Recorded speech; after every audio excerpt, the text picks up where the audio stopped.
It's Dua here. In Leap, I've discovered Flowers and Flames, the new floral facet, the YSL way. It's floral, but in the hottest way, and it's both luminous. It's really such a statement. It's a real ultimate freedom sensation. So, Yves Saint Laurent. How do custom orders work on Kraken? Imagine I'm a music producer, dialing in my newest track. Need more bass? Crank it. Vocals not popping? Double it up. Want a bigger sound? Hit that reverb. Hard. That's custom orders on Kraken. Complete control over your crypto trades. Go to kraken.com and see what crypto can be. Not investment advice. Crypto trading involves risk of loss. Cryptocurrency services are provided to U.S. and U.S. territory customers by Payword Interactive Inc. View PWI's disclosures on kraken.com/legal/disclosures. Good morning, guys, and welcome to the podcast.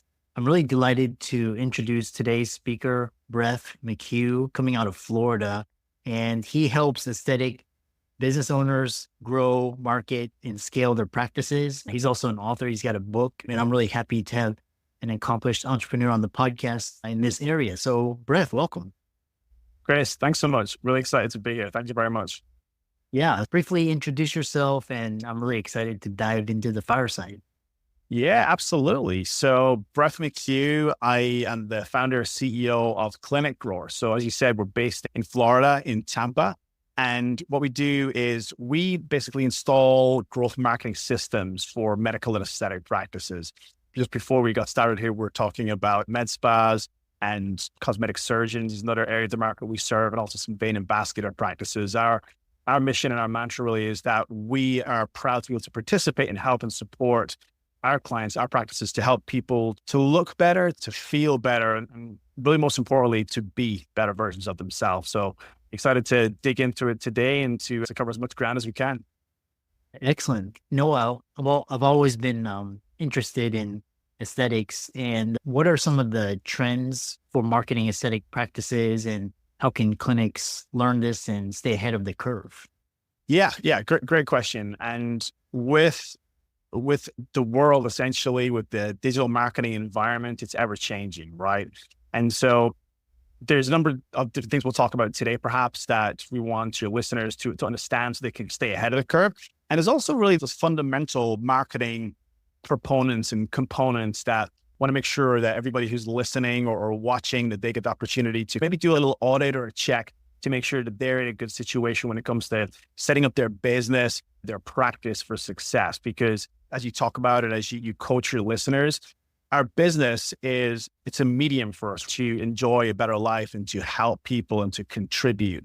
And with that being said, some of the things that we see as we're here in 2024, almost 2025, the fundamentals are really most important. And that's understanding the 5 Ps of marketing, essentially, the product, the price, the promotion, the place, and the people, your core avatar. In our book, the book that I wrote earlier this year, Seductive Digital Marketing and Sales for Aesthetic Practices, we go into great detail in the book, but to summarize, really, I think one of the most important parts for any business is to really get a dialed in understanding of their core customer, their core patient, their core client that they're looking to serve, they're looking to help to look better, feel better, and be better. And there's ways that we can do that by, number one, just doing that assessment ourselves, as far as, you know, how you have the opportunity, you can help like almost anybody. And from being in practice, that there's, I wouldn't say an infinite amount, but it's a wide breadth of people that we can help. But then it comes down to asking yourself, who do you most enjoy helping? Do you most enjoy working with? What gives you joy, so that you can be that best version of yourself and serve to the best of your ability? So thinking about those things, as far as that, your best client, who you're looking to serve, and then from the business standpoint as well, from a business growth standpoint, who are those most profitable clients that you can serve as well? And so that's really the foundation, is understanding your core market. And then we're not going to get into all this stuff today, but having appropriate delivering value so that you can price appropriately, and understanding the promotions that you're going to need to do, which we might talk a little bit about. I might have some tips there when it comes to growing the business. But really, that core foundation of understanding the product, the services that you want to promote, the people that you want to serve, the marketplace itself, the pricing strategies, and those core fundamentals. So with those fundamentals in place, some of the trends that we're seeing are that in a world that has a lot of distraction, if you will, Chris, or the advertisers are vying for attention.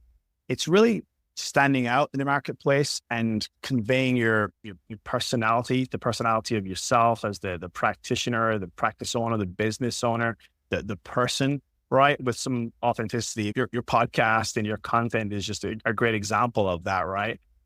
And what we love to do, and this can be a challenge for some practices, is to help to basically to get the best from them when it comes to content, just talking about what they do, getting on video, talking about the things that they love to talk about anyway, which is how they help patients, how they help clients, the services that they offer, some of the things that they're most proud of. But it's just getting that, recording it on video. And then we take that type of content and we're able to leverage it through content on blogs, on websites, on Instagram, on Facebook, and do all these advertising strategies. But I actually did a webinar recently myself, which was titled How to Educate, Inspire, and Attract New Patients in 2025. And right now, it was actually called that, and right now, because the strategies they're working right now. And we see that it's that video content, it's that imagery of the team, it's being personal. It's almost, I'm not sure if you've ever seen those types of documentaries where you get the behind the scenes. I'm a big sports fan and a big soccer fan, so I love seeing the behind the scenes in the club and the dressing room and stuff like that. And in a world of digital connection, clients, patients, consumers are craving more of that as well. That connection with the practice before they come in there, especially for new clients that are trying to get to know you. They're looking to what I call to build up those know and trust points, so they get to know you a little bit, get to like you a little bit, and have that trust before coming into your business, your practice, where they can be quite vulnerable in situations and there's maybe fears to have to overcome to make those transformations. So there's some of the things that we see are really foundational and things that we see are performing really well when it comes to growth, is using that type of content and extending it then through advertising, through your organic channels, through your Instagram, through your Facebook, through YouTube, in order to inspire those patients, in order to educate them more on your services and then attract them into your business. Yeah. It's like the it's like the 1-2 punch, 1-2 knockout, give them educate. And it's really interesting how businesses are direct to consumer now with social media.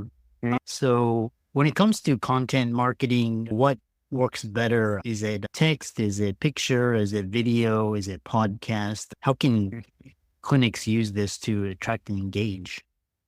Great. Yeah, I love that question. I love the Gary V, the jab hook reference there as well. With what's best, there's one of the, I think, mistakes, and I did another webinar recently, the top 7 mistakes in digital marketing. I think the mistake that a lot of businesses make or practices make is, while focus is good, but is relying and expecting one thing to do it all, like a silver bullet. And there is a lot of that kind of going on in the marketing industry right now with maybe see Facebook ads yourself and it's, hey, do this one thing and you'll flood your practice with new patients. And it's unfortunate because it can create a false expectation, really. And what works best is really an integrated approach, quite honestly, is number one, making sure that you're delivering a great service. If all of the advertising mechanisms of the world and the internet blew up, and you only had to rely on one thing, you'd want to be able to rely on your reputation. So that really is at the center. And even as a business that's starting and growing, you're going to be growing that reputation. You're going to be, most practices that we start with, they're doing injections or treatments on friends and family first of all. And all of a sudden 2 years later, wow, they've got a full schedule.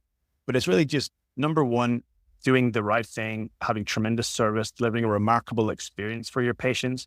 And then when it comes to the marketing, the digital marketing components and strategies, an integrated approach, having number one, a good website really is important. It doesn't have to be a super expensive website, but just having a good website where when patients are coming to find out more about you, that they can really have a good first impression, right? They can learn more about your business, about your practice, about the services, some of the simple things, and get to know you, get to know the team a little better. One of the mistakes I went through on the recent webinar was just for some businesses, the lack of that personal connection. You go to some of the websites and it's, wait, there's not even a picture of a human being here. And then they're showing the office, but it's just a chair and there's no people in the building. And don't do that. And then when it comes to layering on additional items, some of the basic things for the listeners, for the viewers, a good Google business profile. That's where you have that. It's free. I want to talk about the free stuff here for listeners. We'll talk about paid things in a while maybe, but leverage all the free stuff at your disposal. Like Google Business Profile, Google is saying, here you go. Google is that 800-pound gorilla. It's chewing up the share when it comes to searches.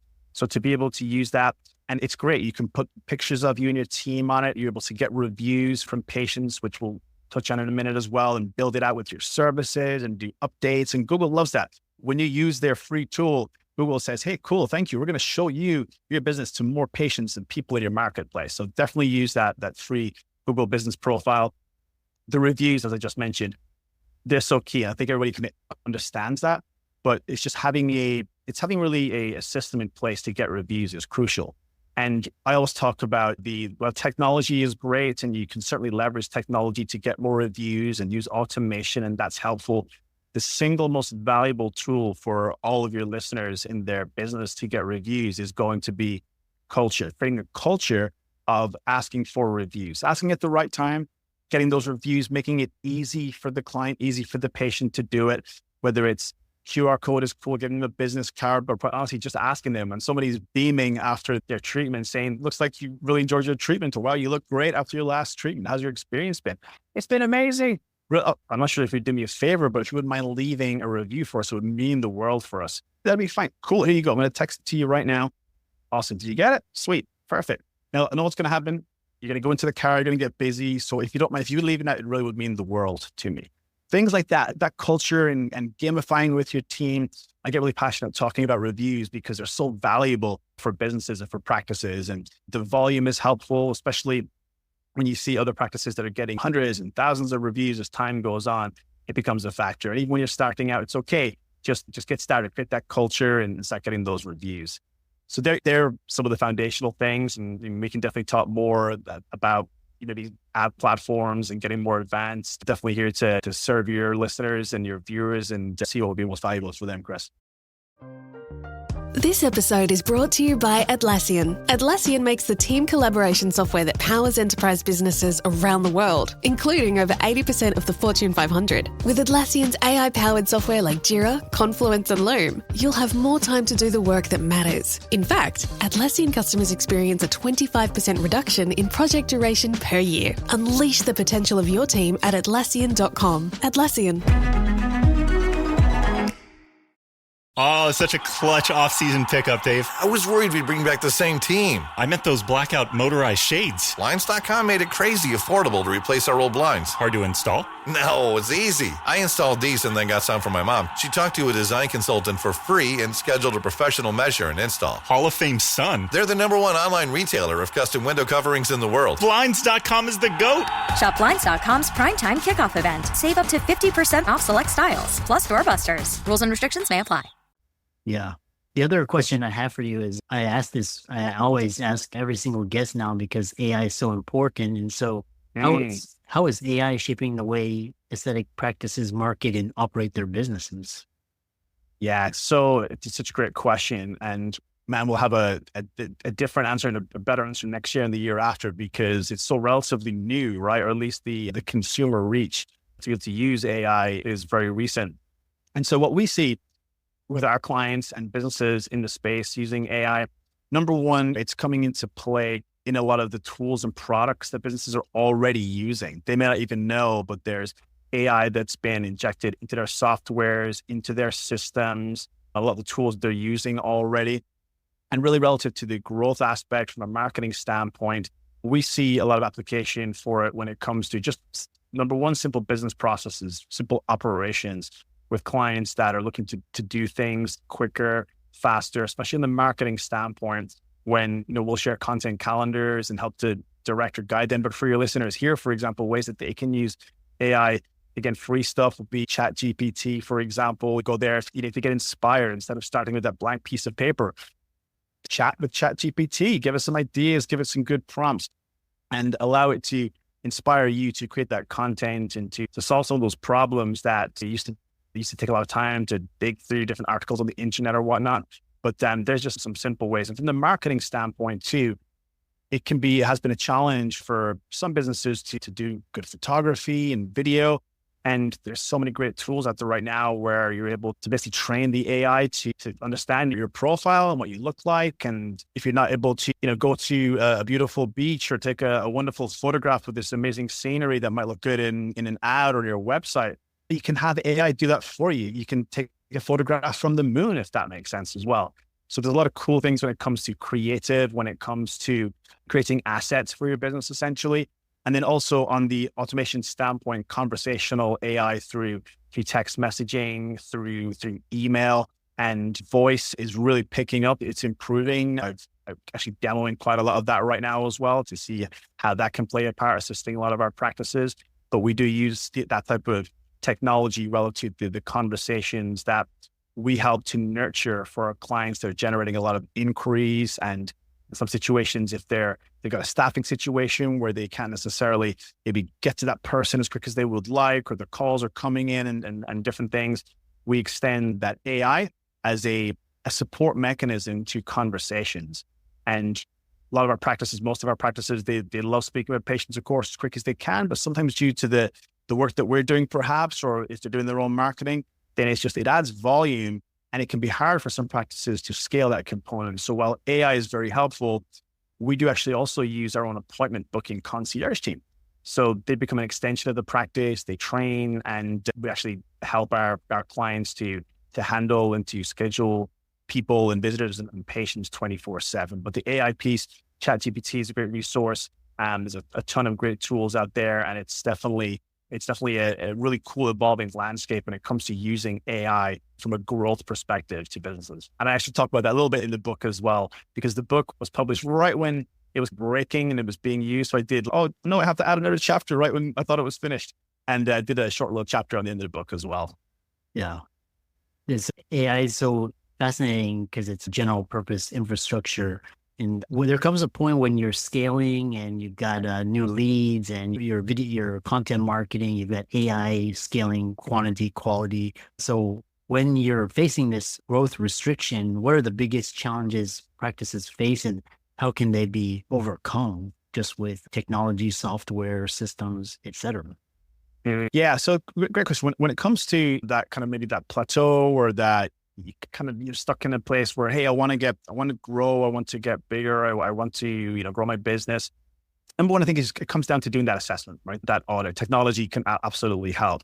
Number one, you just want to take a look at your business, have a look at the person looking in the mirror and see what's happening in my business right now. What's the patient experience? Cool. Check. Everything good there. Staffing, check. Do we have good operations? Check. And if not, it's understanding what are those specific challenges, those bottlenecks. And what I see when speaking to a lot of practices are that the number one challenge that I really see is that there's, when it comes to growth and growing, it's the challenge and the bottleneck of being able to keep up and the speed to lead, really. That's like a big problem for a lot of practices. And so as we were just discussing, AI is a very important part of that. And even what we see as well is practices that maybe they can still speak, especially for solo practitioners, they can still see the patients, they can speak with them, but then they start to do something that works, or all of a sudden they hit a load of referrals, or they start to do some marketing, and then it's, oh no, now I'm in a bottleneck. So that the speed to lead, either having those team members that are there, having that opportunity to bring the right type of people in, but certainly leveraging AI, leveraging conversational AI and automation is a massive opportunity. And also just tracking the data piece as well, tracking what is working, what isn't working, what can we do more of, what can we do less of, instead of licking the finger and kind of putting up in the wind, is just using data to really guide decisions. And that still is a challenge for a lot of practices. One of the tools that we use, for example, called Growth Express, or we set up a dashboard that it integrates and just tracks the sources from where leads are coming from, inquiries are coming from, and it ties into the automation. So having a good tool like that, I think, is a big opportunity for a lot of practices as well, to help them to grow, because you want to have that foundation again. And before you put more fuel on a fire, in order to stimulate that growth, is just understanding and having that tracking ability so that you can make good decisions.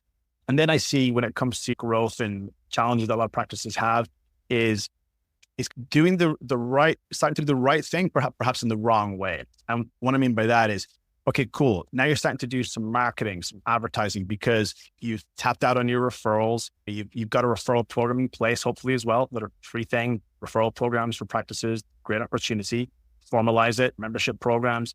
But then when it comes to doing the advertising on top of it is just approaching a platform in the wrong way, not having a good strategy. I spoke at the webinar I did at the beginning of the year, the 2024 digital marketing plan, which is make sure that before you go to do something, before you go just jump in the car and drive or go for a run, is know where you're going, right? Know where you want to get to.